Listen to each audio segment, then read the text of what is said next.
좋아요,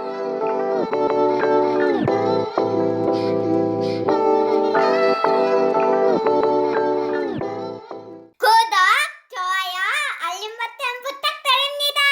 안녕하세요. 여수 1번입니다. 오늘도 미증시 현황과 대응 전략 알아보겠습니다. 제가 우러 전쟁에서 티키큐 일병 구하기라고 한번 해봤습니다.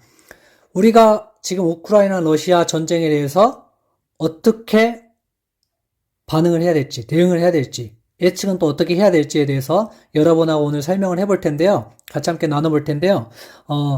함께 보시면서 앞으로 우리는 어떻게 하면 좋을지 같이 한번 알아보겠습니다.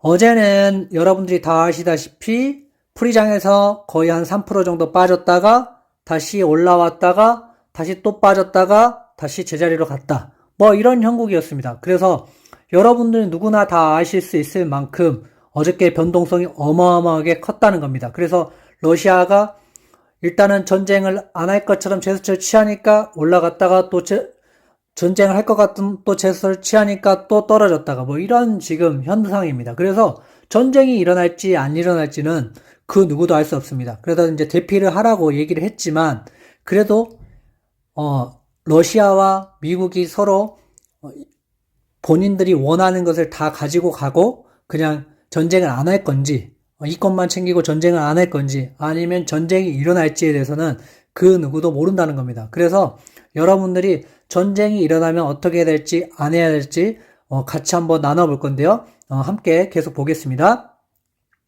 미국 연준 인사들은 3월 기준금리 0.5% 인상설에서 신중 모드로 바뀌었습니다. 계획된 꾸준한 체계적 방식을 언급을 연이어했습니다. 그러니까 결국에는 예전에는 0.5%를 인상하겠다. 그래서 올해 안에 뭐 6번 하겠다, 7번 하겠다. 그렇게 얘기를 계속 하고 있지만 결국에는 0.5% 인상은 일어나지 않을 것 같다는 메시지를 또 보내고 있는 겁니다. 그간 매파적 목소리를 높였던 제임스 블러드 세인트루이스 연방은행 총재는 이날 인터뷰에서 파월 연준 의장이 통화 정책 결정을 주도한다며 살짝 말을 흐리고 발을 뺐습니다. 이전에 블러드 총재는 10일에 블룸버그 통신 인터뷰에서 7월 1일까지 1포인트 금리 인상을 원한다고 밝혀 금융시장을 놀라게 했었죠. 하지만 지금은 약간의 추세를 약간 바꾼 겁니다. 그래서 이제 이렇게 계속 0.5포인트로 올리겠다, 0.25포인트로 올리겠다, 그래도 1년에 6번 하겠다, 7번 하겠다, 여러 가지 설들이 나오지만 그걸 우리가 다 할 수는 없습니다. 하지만 그렇게 나와서 올라가는 것보다 떨어졌을 때 우리는 그때 매수를 해야 된다는 겁니다. 그때 쭈쭈하지 않고 올라가는 것에 불타기를 한다면 지금과 같은 하락장에서는 손해를 볼 수 있다는 겁니다.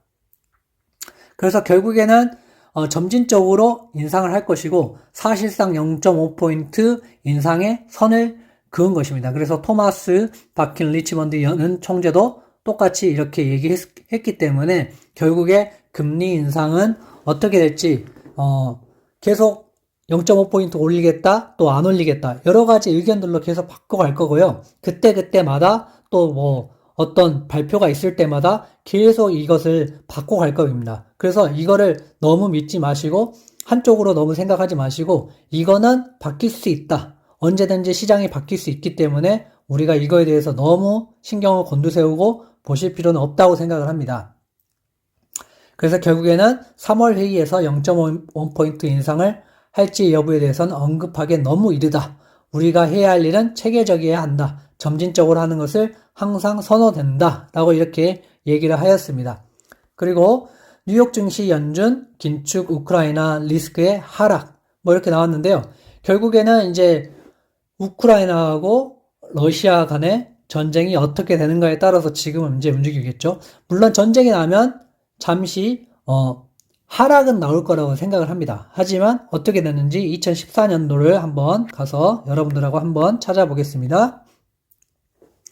2014년도에 보시면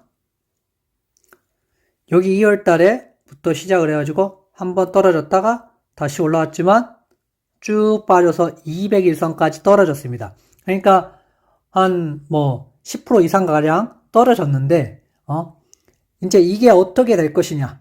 이제 앞으로도 이거랑 비슷하게 될 것이냐, 안 될 것이냐, 이것처럼 뭐 폭락이 돼서 쭉 더 떨어질 것이냐, 라고 하는 건데, 제가 봤을 때는 하락은 어느 정도 나올 수 있지만, 뭐, 엄청나게 뭐 폭락이 나오고, 이게 뭐 시장이 뭐 쇼크를 받거나, 이럴 정도는 아니라고 생각을 합니다. 그래서 지금 2월 16일에 뭐 전쟁이 일어날 것이다, 라고 얘기하고 있는데요. 그래서 이제 뭐 그날에 우리가 뭐 어떻게 대응을 해야 되느냐, 이제 이거를 여러분하고 한번 얘기를 해보고 싶습니다.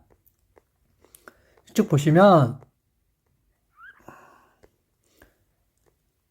결국에는 만약에 하락을 한다면, 어제 지금 거의 똑같은 수준까지 와 있잖아요, 지금. 근데 여기서 떨어지면, 전쟁이 나면 요 정도까지, 60%까지는 아니어도 한 요 정도까지는 떨어질 수 있다고 생각을 합니다. 그래서 우리가 지금 50일부터 꾸준히 모아가기로 했잖아요. 그래서 50일부터 꾸준히 모아서 간다면 여기를 정확하게 터치를 못할지라도 뭐 한 여기 정도 평단가를 맞출 수가 있겠죠. 그래서 여러분들이 너무 전쟁에 대해서 나는 투자를 못해, 금리 인상 때문에 투자를 못해, 그러면 투자할 수가 없어요. 그리고 막상 이렇게 올라갈 때 투자를 한다고 하시는데, 올라갈 때 투자하기도 상당히 어렵습니다. 왜냐하면 하루 만에 우리가 보고 나면 하루 만에 9%, 10%가 올라와 있는데 9%, 10% 올랐는데 나는 투자할 수 있다? 이건 어렵고요. 그게 만약에 올라갔다가 다시 또 떨어질 수도 있기 때문에 이게 상당히 생각보다 투자하기가 어렵습니다. 그래서 차트를 계속 보고 있는 사람이 투자 잘할 거예요. 아니면은 차트를 보지 않고 지정가를 갖고 있는 사람이 투자 잘할 거예요. 결국에는 어제 같은 시장이 다시 또 온다면 여러분들 또 흔들릴 수 있습니다. 보시면 어제 하루에 일어났던 일입니다. 어제 장 시작하기 전에 바로 개파락을 했어요. 그럼 여기서 살 수 있는 사람은 없잖아요. 결국 개파락을 했기 때문에 살 수가 없어요. 팔 수도 없고. 그래서 바로 시작하자마자 51.02, 우리가 생각하는 51불까지 딱 0.2가 부족했습니다. 어쩔 수 없었습니다. 이거 뭐 어떻게 제가 할 수가 없어요. 그래서 뭐 요 근방에 사신 분도 있고 안 사신 분도 있겠지만, 요 정도까지는 뭐 이제 이 정도까지는 떨어질 거라 라고 예측은 했는데, 저도 51불에 걸었기 때문에 저도 체결은 못했습니다. 하지만 다시 이거를 하루에 여기까지 말아 올립니다. 여기까지 51불에서 시작해서 54불까지, 그리고 다시 또 51불까지 꽂습니다. 그러면 51.70에 살 수 있는 사람이 있을까요? 거의 없다는 겁니다. 그래서 이거를 내가 차트를 보고 있는다고 이걸 살 수 있는 게 아니고요. 거의 못 사기 때문에 지정가를 항상 걸라고 제가 말씀을 드립니다. 종가를 사면 좋냐? 종가? 한 이 정도 되죠? 그러면은 이게 좋을 수도 있고 아닐 수도 있지만, 이렇게 하다 보면은 가끔은 종가가 엄청 올라갈 수도 있습니다. 그러면 나는 여기서 사야 되냐? 또 그건 아니잖아요.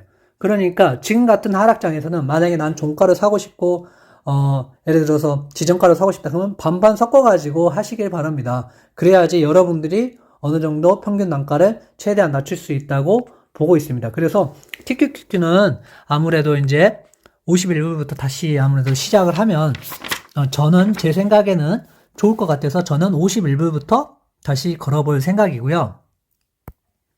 그리고 엑솔엑스는 어제 프리장부터 해가지고 37.5까지 터치를 했거든요. 37.5, 37.5까지 터치를 했기 때문에 37.5부터 저는 시작을 하면 저는 좋을 것 같아요. 여러분들은 참고하셔서 하면 뭐 여러분들 의지대로 하시면 되고요. 그 다음에 BULZ 같은 경우는 어제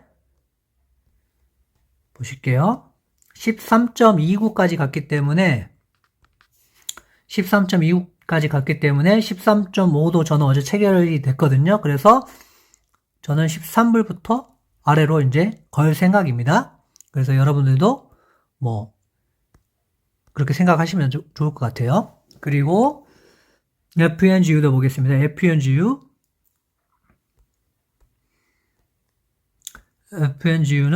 어제 21.88.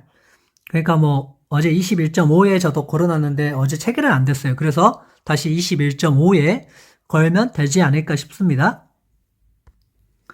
그 다음에 QLD 같은 경우는 어제 최고 내려온 게 65.06. 그래서 64불부터 저는 걸 거여서 64불부터 저는 할 생각이고요. 거기서부터 10개로 나눠가지고 하면 좋을 것 같습니다. 그 다음에 SSO. SSO는 어제 61.10까지 떨어졌는데 60불부터 이제 저는 걸어놨기 때문에 어제 체결이 안 됐기 때문에 다시 60불부터 걸어 놓으려고 생각 중입니다. 그래서 여러분들이 이제 이렇게 떨어진다고 해서 너무 실망하실 필요 없고 올라간다 해서 올라가면 좋겠죠. 하지만 이제 떨어지는 것에 대해서 분명히 대비를 해야 되기 때문에 그런 부분을 충분히 대비하셔서 여러분들이 수익을 내시는데 큰 도움이 됐으면 좋겠고요. 앞으로도 이제 어떻게 될지에 대해서 계속 나눠볼 건데 일단은 9시까지는 기다려보세요. 항상 9시까지 보시고 어느 정도 장이 어떻게 갑자기 급하락을 해서 떨어질 수도 있고 급상승을 할 수도 있잖아요. 그래 급하락을 했는데 만약에 예를 들어서 TQQQ가 하락을 해서 51불 이하로 떨어졌어요. 그러면 일단 51불은 사면 되겠죠? 근데 52불이야. 그러면 이제 기다렸다가 사면 되고요. 그래서 아니 예를 들어서 50불까지 떨어졌어요. 그럼 51불 패스하고 50불부터 사시면 되겠죠. 그러니까 50불이 나는 시작이다 생각하고 50불부터 쭉 10개를 나눠서 산다고 생각을 하시면 돼요. 굳이 50불인데 나는 51불에 걸어서 살 필요는 없겠잖아요. 그래서 50불부터 만약에 시작한다. 48불부터 시작한다. 그럼 48불부터 시작을 하시면 돼요. 그래서 항상 9시 이후로 그리고 본장이 시작하면 둘 중에 하나는 만족을 해야 돼요. 그래서 풀이장도 9시가 딱 돼서 어느 정도 보시고 이 정도 떨어졌는데 별로 안 떨어졌다. 그러면 지정가를 걸면 되고 내가 생각했던 지점보다 훨씬 많이 떨어져 있다 그러면은 그 지점부터 출발해서 10개를 분할 매수하시면 되겠죠. 그러니까 여러분들이 계속 어떻게 하냐 물어보시는데 이제 계속 모르시는 분들은 영상을 들어보고 제가 어떻게 얘기하는지 판단하셔가지고 이제 그거를 참고하셔서 하시면 좋을 것 같아요. 그래서 TQQQ 기회가 계속 오고 있으니까 너무 겁내지 마시고 이럴 때 기회 삼아서 투자하시면 저희가 봤을 때는 이제 1년 동안 짧게 투자하는 게 아니라 우리가 1년 그리고 장기적으로 바라보고 투자를 하신다면 끝내는 좋은 성과를 거두지 않을까 생각합니다. 그래서 여러분들이 큰 수익 누리셨으면 좋겠고요. 내일도 함께 여러분과 함께 할 테니까 힘내시고 지정가 항상 염두해 주시고 불타게 하시면 안 된다는 거 항상 명심해 주셨으면 좋겠습니다. 감사합니다.